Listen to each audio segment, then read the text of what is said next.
Hello and welcome to this week's edition of BS with AJ. This week we're going to be continuing our ceiling fan install. Stick around. Alright, this wire running across here, that's actually going to that other switch that we just took apart. So we're going to be drilling a 3/4 inch hole beside it, and we're going to be dropping down our new wire that goes to the ceiling fan here in just a minute.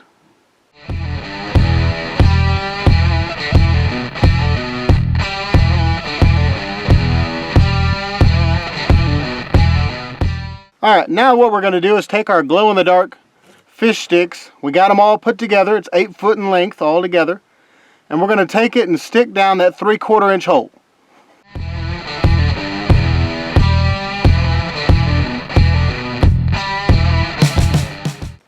Alright, now we're going to go downstairs and see if we can fish it through that box.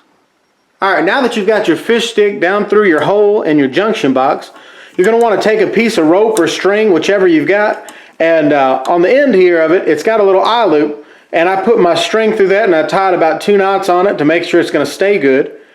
And then what you're going to do is go back up to the attic and take your fish rod and pull it up through there.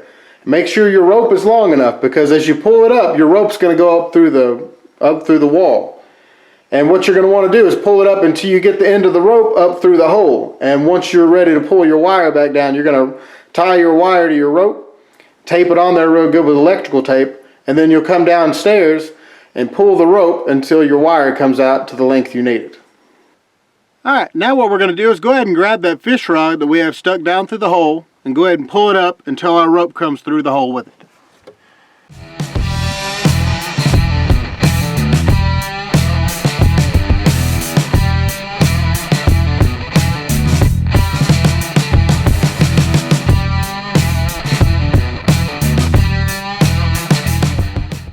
Alright, now that we got our rope pulled through, we can go ahead and just lay this here, and we'll start wiring up our other parts, and once we get to it, we'll get our wire and tie it onto this and pull the rope back down through the hole. Alright, now it's time to find the wire you're wanting to tie your lights to. Now the way I've done it was I went to the breaker box and I found the one labeled living room.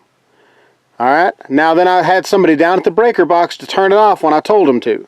I got up here in the attic and started looking around and trying to find the wire that would run that way, and I found one that I thought might be it. So what I do is I turn my voltage meter on, and then you test it first. It definitely has power right now.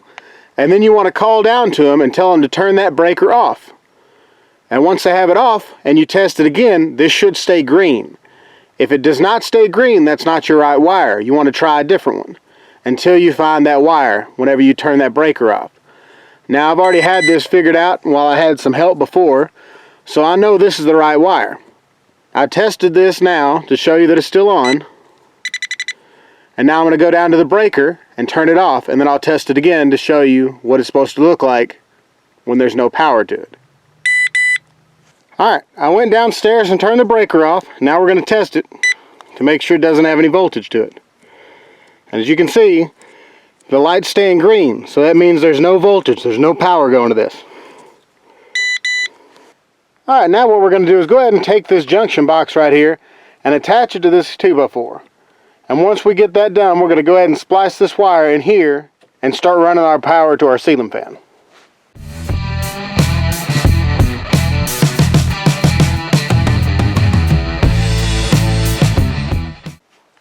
Alright, now just to be sure, we're going to go ahead and test our voltage one more time before we cut this. Because you don't want to get shocked by that. That will not be fun. Alright, shows we're still good. Alright, now what we're going to do is just go ahead and cut this, now that we know there's no power to it. And we're going to go ahead and get it spliced into this box here. And we're going to add our new wire that's going to run to our ceiling fan. Alright, now here's our 2 original wires here. And here's our new wire that we're going to run over to the ceiling fan. The first thing you're going to want to do is go ahead and strip these back about 3/4 of an inch or so.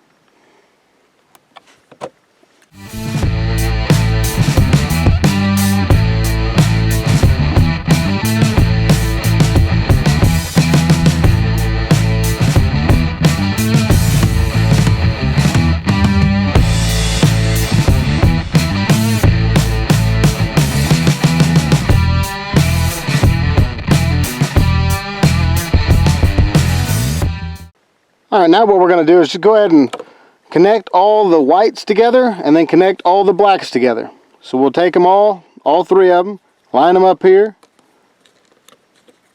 and we'll go ahead and get our wire nut put on.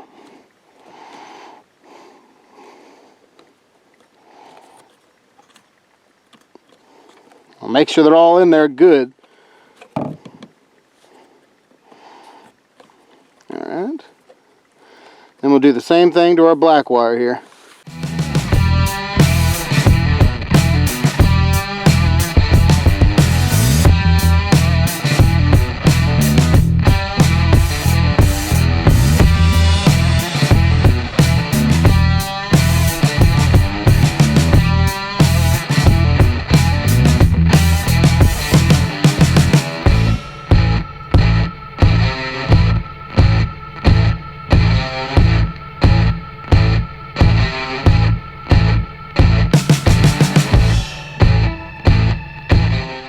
Alright, now those are all ready to go.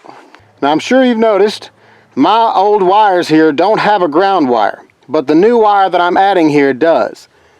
Now the only way to truly ground this would be to run another wire from here all the way down to the breaker box. Now I don't have a means to do that at the moment, so I'm just going to leave it loose in the box here, but I am going to come back and do that later.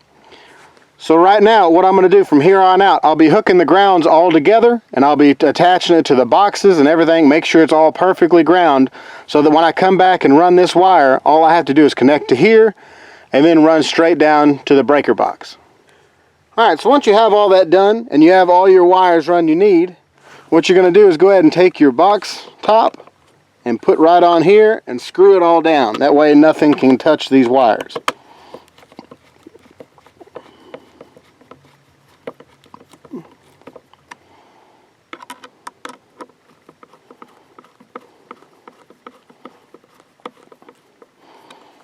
Alright, now we're going to go on and move to the ceiling fan junction box next. Alright, now we're going to go ahead and drill the hole for the second switch that we're going to put on here.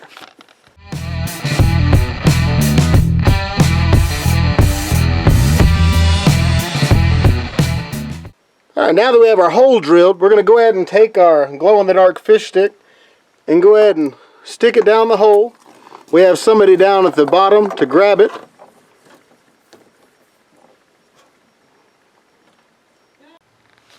Alright, now that we have the rope tied to the other end, we're going to go ahead and pull this up until we have the rope up in here as well, just like we did the other one.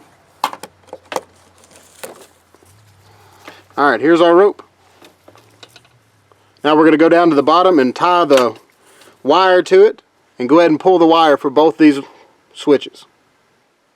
Alright, now we're going to take the 14-3 wire, which is 3 wires and a ground, and we're going to go ahead and tape it on to our rope that we have hanging down here. We'll tape it right up here, and then we're going to go up top and pull it. Pull it all the way through until we get over to the ceiling fan junction box.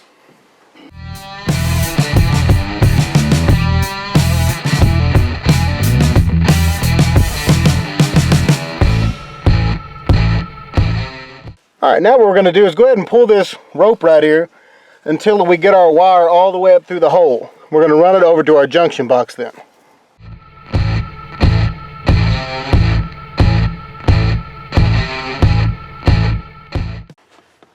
Alright, now you want to go ahead and pull your wire all the way over to your junction box.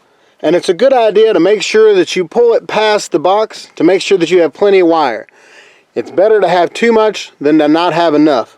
If you don't have enough, you're going to be struggling whenever you go to actually wire this together. So I pulled it past the junction box probably about 1.5 feet just to be sure. Alright, now what we're going to do is go ahead and cut this wire off. Make sure you have extra yet again, because it's always easier to mess with more. You can always cut it off. If you don't have enough, then you're going to have to rerun the wire. So we've got plenty of extra sticking out here. We're going to come back to that here in just a minute.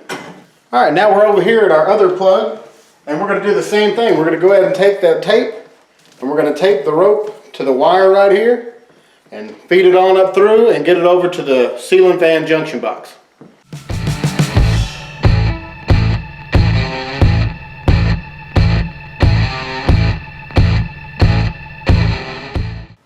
Alright, so we're going to go ahead and pull on this rope until our wire comes through. Alright, now we're going to take this wire and run it over to our junction box where our ceiling fan is going to be also. Alright, now that we have all the wires ran over to our junction box, what we're going to do is make sure that you know which wires are going where. So the switch going closest to our front door is going to go in this hole.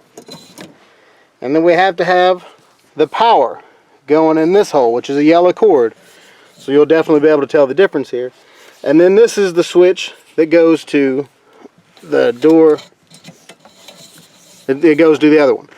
So as long as I don't get them confused, I'm going to be fine. I'll show you a picture of the way I'm going to be wiring this up, and then I'll explain it to you as I'm going. Alright, now before we get out of the attic, what we're going to do now is we're going to take these staples here. It's a white piece of plastic with a nail on either side. And we're going to take these and put on every other joist on each of these wires to make sure that they don't get kicked out of place if somebody comes up here working on something else. And whenever we're going to actually tie the wires up, we don't accidentally pull it too far. So we're going to go ahead and do this on every other joist, like I said, on all three of the wires.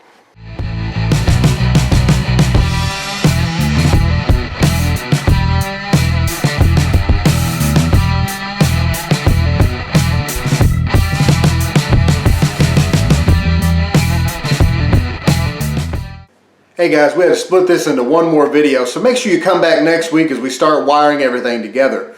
Don't forget to like, share, and subscribe. Also, hit that notification bell so that way you know when I post new videos every week. If you have any questions or comments, make sure you put those down in the comment section below. I'd really appreciate that. Also, consider supporting BS with AJ on Patreon so we can do bigger and better videos for you guys. Hope you enjoyed this week's video, and I'll see you next week.